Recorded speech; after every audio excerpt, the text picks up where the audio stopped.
And if people who believe that the Iran deal was a good idea, that it was working, as I think it manifestly was, don't actually make their voices heard with the Biden administration, we're going to sleepwalk into a very, very dangerous situation. That's the voice of Peter Beinart. He's a professor at the City University of New York, journalist, and author. He's today's guest on Press the Button, a Ploughshares Fund podcast dedicated to nuclear policy and national security. And now here are your co-hosts, Tom Kalina and Lauren Billett.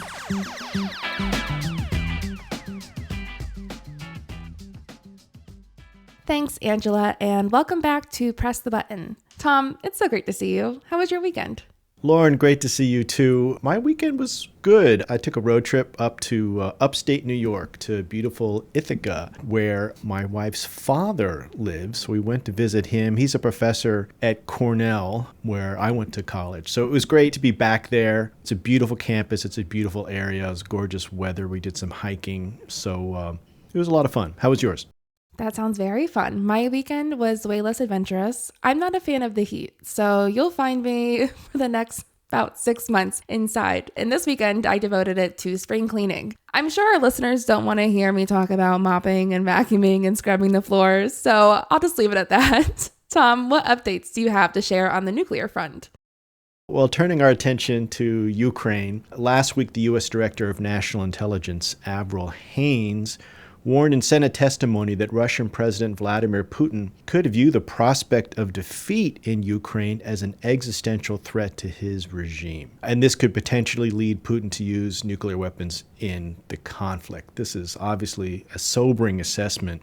And it reminds us that even though we're rooting for Ukraine, we may need to leave a way out for Putin so he does not feel cornered or pushed to desperation. As hard as it may be, we may need to give Putin an exit from his own quagmire. So something to think about. And against this backdrop, Western allies have continued to exert pressure on Moscow. For example, over the weekend, Finland and Sweden announced that they would cast aside decades of neutrality and seek to join NATO. And as listeners will recall, Putin demanded a moratorium on NATO expansion before Russia invaded Ukraine. For its part, NATO says it very much wants Finland and Sweden to join, but the formal process itself could take months as all 30 NATO members must approve any new member joining. And NATO member Turkey has already raised some objections, so that could block or delay the process. In the event that Finland does join NATO, NATO would then share an 810-mile border with Russia. And Russia has indicated that it might deploy nuclear weapons in Kaliningrad in response. So we will obviously stay focused on this issue. On the Iran nuclear talks, the talks to revive the 2015 deal remained stalled. The European Union sent a representative to Tehran last week in a last-ditch effort to get the talks moving again. Early reports indicate that the trip may have been successful, but we've had no official word yet. Lauren, what do you have for us this week on Early Warning? For Early Warning this week, I sit down with Melissa Hannum, an affiliate of Stanford's Center for International Security and Cooperation. We discuss the reports that North Korea is planning on conducting a nuclear test in the coming weeks, so stay tuned for that. And then Dr. Emma Belcher, president of Ploughshares Fund, sits down with Peter Beinart. He's a professor at the City University of New York. He's also a journalist and an author. They discuss his latest op-ed in the New York Times, in which he criticizes the Biden administration for its hesitancy to rejoin the Iran nuclear deal out of concern on the Biden administration's part of the political consequences. So please stay tuned for that. And if you like what you hear, remember to hit subscribe and leave us a rating. Your feedback helps us to improve the show. And with that, let's get into today's episode. The clock is ticking. And now, Early Warning. Early Warning. Early Warning. Early Warning. A 7-minute synopsis of this week's nuclear news.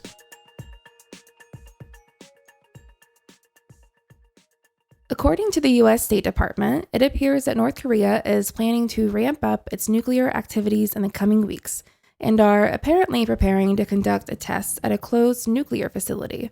This is troubling because North Korea has not conducted a nuclear test since 2017, so this escalation would be a step back in the non-proliferation process. Additionally, they have also increased their pace of missile tests in recent months, raising concerns. These actions may be intended to rattle the new government in Seoul and to gain leverage in future negotiations with Washington, since South Korea's new president is about to take office. In an effort to reassure the allies that the U.S. is still committed to restarting nuclear negotiations with North Korea, President Joe Biden is scheduled to travel to Japan and South Korea later this month. The U.S. is keen to negotiate with North Korea to pursue a path to denuclearization to prevent a nuclear crisis. This leads to the question, what happens next? Today, we're joined by Melissa Hannum to help us answer this question. She is an affiliate of Stanford Center for International Security and Cooperation. She specializes in nuclear, chemical, and biological weapons and their delivery systems. Thank you for being here, Melissa. Thanks for having me, Lauren. So let's jump into it. What is the current state of North Korea's nuclear program? Well, it remains busy despite the fact that they haven't done any nuclear testing since 2017. One of the things that they have to think about in their nuclear program is producing enough fissile material for any bombs that they want to make.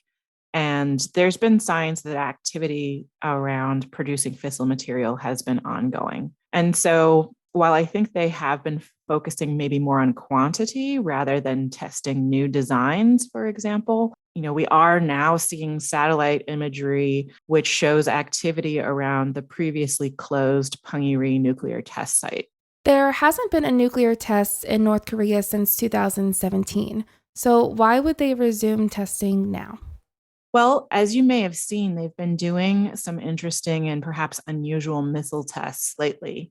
The largest ICBM we've ever seen before, the Hwasong-17, is a really huge missile. It's kind of surprising that you would have a missile so big for North Korea's needs. And it has the fuel and oxidizer capacity in it that it could fly and land anywhere in mainland US or further. And the theory behind that is probably that they're not interested in going any further than, let's say, Washington, D.C., or even the southernmost point of Florida, but actually that they want the missile to carry more weight. And so that weight may be made up in the form of nuclear warheads, plural. And the concern then is that they would need to test a design that could fit on an ICBM in the form of what we call multiple reentry vehicles or multiple independent reentry vehicles, or MIRV. And this means that a single ICBM could hold multiple nuclear warheads on the tip. US and Russia, for example, both have these kinds of missiles. China is thought to have these missiles as well, but this would be a big leap for North Korea. And if they are indeed going forward with it, then it explains why we're starting to see activity at the Punggye-ri nuclear test site. The international community has been trying to prevent a nuclear crisis in Ukraine. What should they do if North Korea conducts the tests? And what impact does this have on South Korea's nuclear policy? Those are two really big questions. Obviously, the US and Europe are very focused on Ukraine right now, but the US in particular has people who focus all over the world and have regional specialties. And those people have been focusing on North Korea regardless of the tension that's been happening in Ukraine. So they've really remained seized of the issue.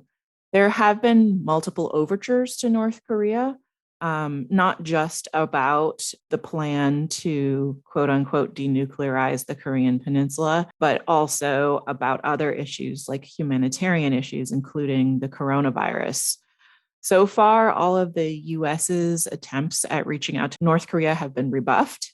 But now that we've heard that North Korea has announced that they've had COVID cases for the first time, they're likely to reopen an offer of either the vaccines that prevent COVID. And I think if North Korea were willing to accept, they probably wouldn't take them directly from the United States, but maybe more from the international group that are doing COVAX vaccines. And, North Korea has been offered some different brands of vaccine. I think they're particularly interested in the Pfizer vaccine. And I think that would probably be a good first offer. The other thing that the US has that is still in short supply around the world is an antiviral medicine called Paxlovid. And it's made by Pfizer, which is also one of the makers of vaccines, but it's something you can take in the first few days after you have coronavirus. And so having this antiviral treatment, because there already is a large outbreak in North Korea, might be key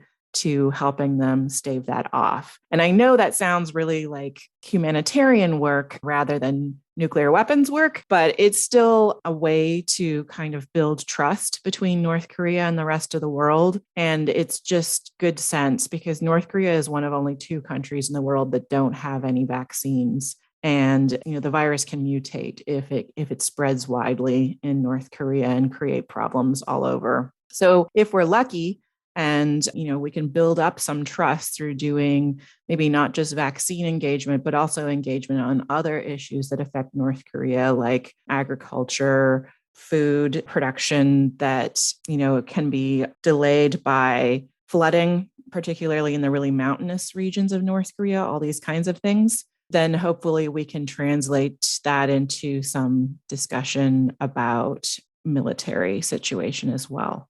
You also asked about South Korea and their policy. There's a new president, new administration in South Korea, as I'm sure you know. This person has a pretty big difference in the previous administration, the Moon administration's stance. This is President Yoon. He's got a bit more aggressive stance towards North Korea, but South Korea still kind of remains in this very hard spot where they can see that North Korea is really increasing its military capacity and its ability, theoretically, to forcefully reunify the 2 halves of the peninsula. And that's definitely not something that South Korea wants, at least not, at the butt of a gun, I guess I would say. So at the same time, though, there's only so much you can do to engage with North Korea if they're not willing to come to the table. And it's starting to look more and more like the Yoon administration may choose the path of counter-proliferation, which means rather than focusing on reducing the amount of nuclear weapons on the peninsula, they're building up, not nuclear so far, but conventional armaments, missiles, particularly high precision cruise missiles and missiles that can reach anywhere on the Korean peninsula. And those can be a little bit arms racy, I guess I would say, because you get both halves of the country trying to outcompete with their capabilities, and it risks the chance that a misunderstanding might happen.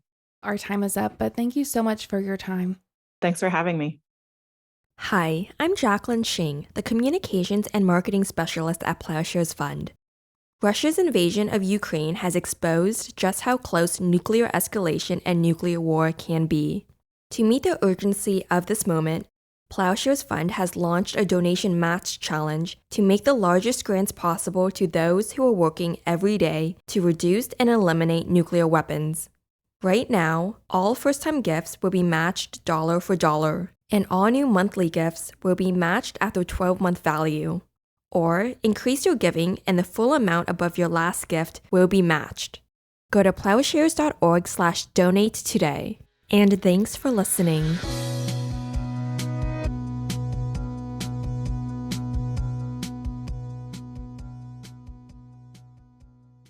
Talks remain stalled to return to the Iran nuclear deal, and today I'm joined by journalist and author Peter Beinart.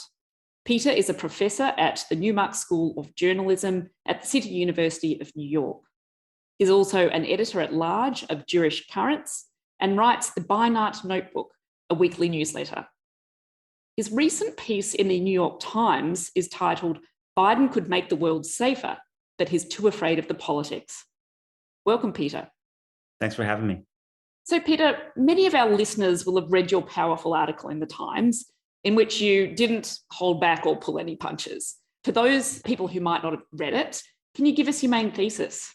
Sure. So just as some background, as people may remember, in 2015, Barack Obama brought the United States into the Iran nuclear deal, which in return for some sanctions relief, placed restrictions on Iran's nuclear program. Donald Trump then in 2018 withdrew from that agreement. But he not only withdrew, he also tried to kind of salt the earth politically to make it impossible for any successor to enter into it. So one of the things he did was he designated a group called the Iranian Revolutionary Guard Corps, the IRGC, which is a kind of a branch of the Iranian military that's specifically focused on protecting the Iranian regime and its ideology. They labeled that as a terrorist organization. Now, this particular designation, which was given by the State Department, had never been applied to any governmental body anywhere in the world. It had only been applied to non-governmental kind of violent organizations. The IRGC, the Revolutionary Guard Corps, already had been sanctioned under numerous other sanctions that the United States had implemented going back, I think, to 2007. But what Trump knew, and his supporters explicitly said, was it will be politically very difficult for any future president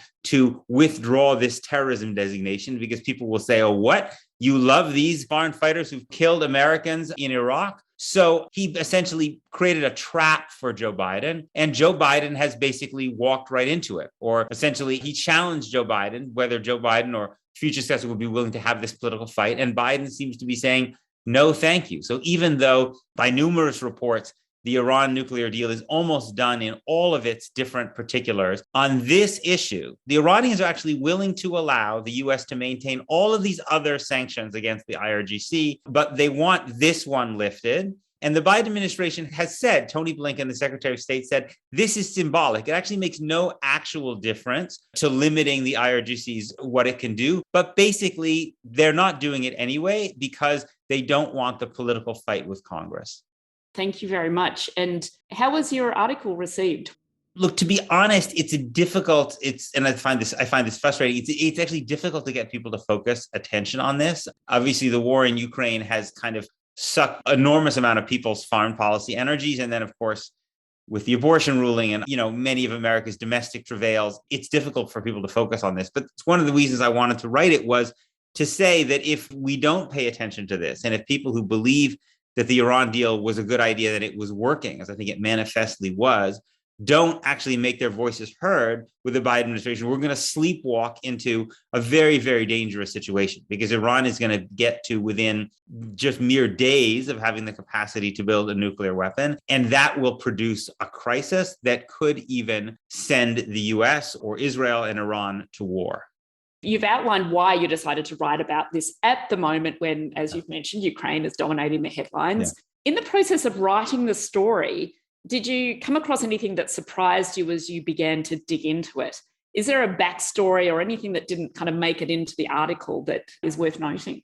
I mean, I think what surprised me, what struck me was just how frank people were to admit that this designation was, to pardon my French, bullshit, that basically there's no there. There is actually one practical impact, which is that large numbers of ordinary Iranians who were conscripted into the International Revolutionary Guard Corps, many of whom, didn't like the regime but had no choice to be conscripted into it, now can't get into the United States. So that's one small practical impact, but hardly the kind of practical impact that we'd be going for. I mean, the actual generals who run the IRGC were never going to be led into the United States to begin with. What we have actually is that, for instance, there's a Canadian resident, a famed Iranian singer, who was barred from entering the United States recently when he was asked to sing with the Pacific Symphony Orchestra in LA because he'd been conscripted into the IRGC decades ago. That's one small, but in terms of actually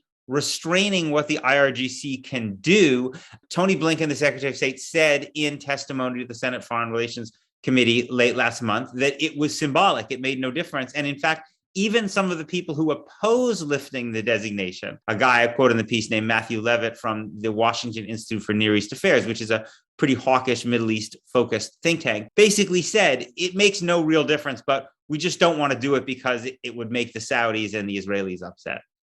So in the article, you talk about why Biden's not doing this because he's afraid of the politics and the situation. You also take a step back, though, and link this approach of Biden's towards Iran to other issues in foreign policy. Can you dig a bit deeper into that for us? What's the bigger picture here?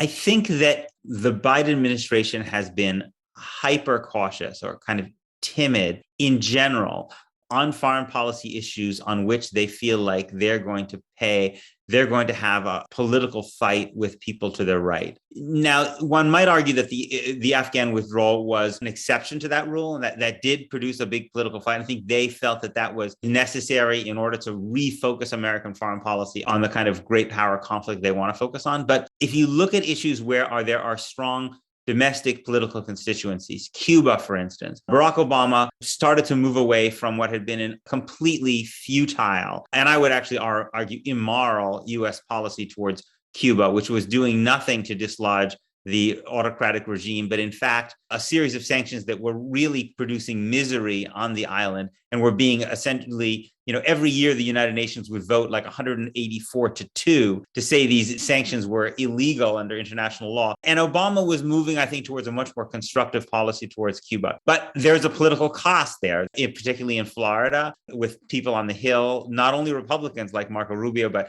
Democrats like Bob Menendez, who were very invested in a very hawkish line. So Biden has basically not been willing to continue Obama's policies at all, even though I find it very hard to believe that anyone in the Biden administration thinks that the hard line against Cuba is actually accomplishing anything. Similarly, on Israel-Palestine, the bare minimum one might think would have been to reopen the U.S. consulate in East Jerusalem, just as some kind of suggestion to the Palestinians in East Jerusalem who live without basic rights as non-citizens overwhelmingly under Israeli control, that we have some consideration for their plight.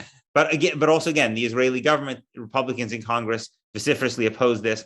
China tariffs is a third example. I really find it very hard to believe that many people in the Biden administration think that Trump's tariffs that he imposed on China with no real strategy, didn't achieve anything that he was going for, basically just have jacked up the price of goods in the United States, contributing to inflation.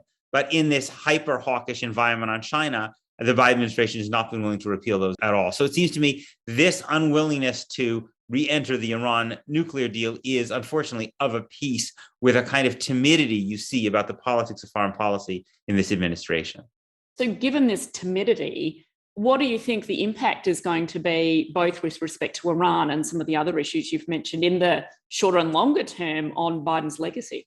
I worry on Iran that if the U.S. doesn't enter the deal, that the best case scenario is that Iran gets to the threshold of nuclear capability and stops there. They don't kind of turn the key because they don't want to provoke anybody. So then you have Iran as a threshold nuclear state, which is not good. It could lead to greater nuclear proliferation in countries in the Middle East that don't have nuclear weapons. Of course, Israel already does have nuclear weapons. It's worth noting that, but there could be other entrants into that as well. Also, I think it's not, to me, a stable situation in the sense that I think you will see Israel, potentially with the US's help, continuing to do acts of sabotage, assassination. So far, Iran hasn't retaliated that aggressively to those things, but one never knows when they might react more aggressively, and it could send the region spiraling into regional war if Hezbollah gets involved, for instance. And in addition to that, I think that the maintenance of essentially indefinite, kind of permanent sanctions on the Iranian people is immoral. These are not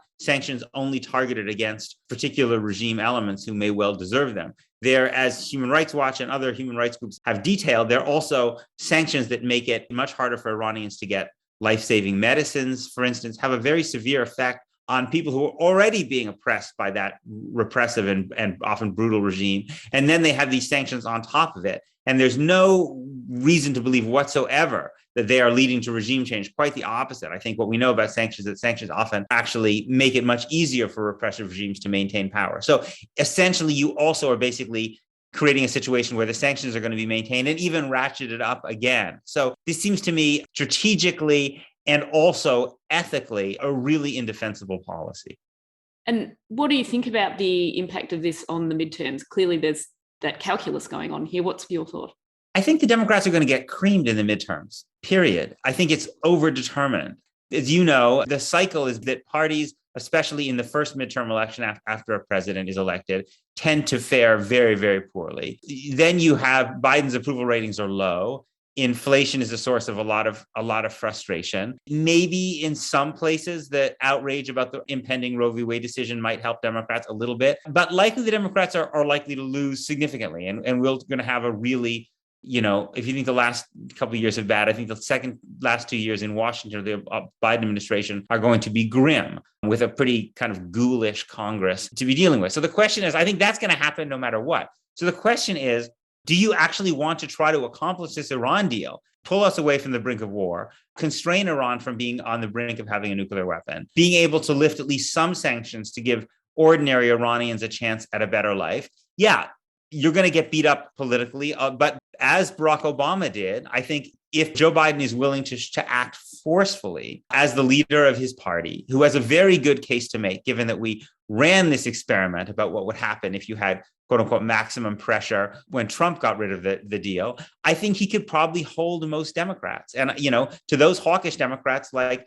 Robert Menendez, who might not want, or Ben Cardin, who might want the deal, I would say to them, listen, the Democrats overwhelmingly want this. So you want to be out of step with them? Fine. Let's see how you fare in the next Democratic primary. I think that the Biden administration could carry the day if they were willing to make the kind of full court press that the Obama administration did. My fear is that Biden's heart is not in it in the way that Obama's was.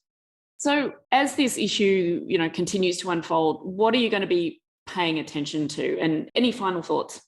I think there's a fundamental problem with the way this entire issue is discussed in the United States.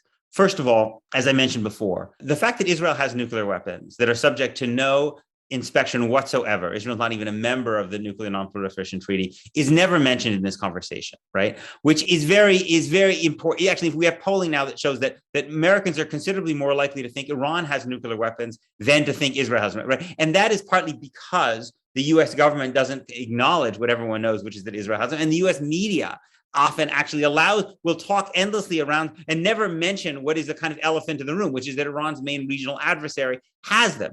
Not to mention other neighborhood countries in the neighborhood, like Pakistan and India. So it creates the impression that Iran is the only country in this area that is malevolent enough to want nuclear weapons. Right. And so I think that's initially a problem. And it also suggests that, again, there is a suggestion that in its foreign policy behavior and its domestic behavior, Iran is in its region is uniquely malevolent. Now, I want to be clear. I think Iran is malevolent. It's a brutal, repressive regime, and it's done horrible things in its foreign policy, for instance, in Syria, by backing the murderous Assad regime. But it is not uniquely malevolent, right? You have our allies, our support, our partners. The Saudis, the Emiratis have laid waste to Yemen. They've overthrown a series of democratically elected regimes. They sponsored brutal militias in civil wars in the Middle East and North Africa. And so the part of the whole problem with this conversation is that instead of us being able to say, okay, we have a series of very repressive, ruthless, self-interested regimes that are fighting with one another. And the best position for the US would be to be able to try to have relationships with all of them and try to actually tamp down the conflicts that turn weaker states, whether it be Libya or Somalia or Yemen or Syria, to waste. We create this perception that it's basically white hats and black hats, that basically they're the moderate countries that supposedly share our values, even though, again, the Saudis and Emiratis are every bit as repressive, and Israel has been now called an apartheid state by all of the main international human rights organizations, including its own, right? And I think this is very distortive of the entire conversation. And so that's fundamentally what I would like to see change. Well, Peter, thanks so much for this thought-provoking interview and for contextualizing this for us. This is clearly a very important topic that is really interconnected with a whole lot of other issues in foreign policy. For those of you who haven't read the article, go and read it. And also you can sign up and subscribe to the Beinart Notebook. Thanks very much, Peter. Thank you.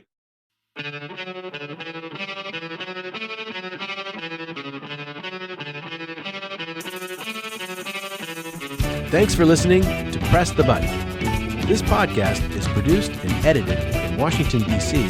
by Lauren Billett and Angela Kelly, and in San Francisco by Jacqueline Shing and Delphine Bridgman, with research and assistance from Alex Hall, Harry Tarpey, and Desiree Zehetis. Audio engineering and sound design by Jacqueline Shing.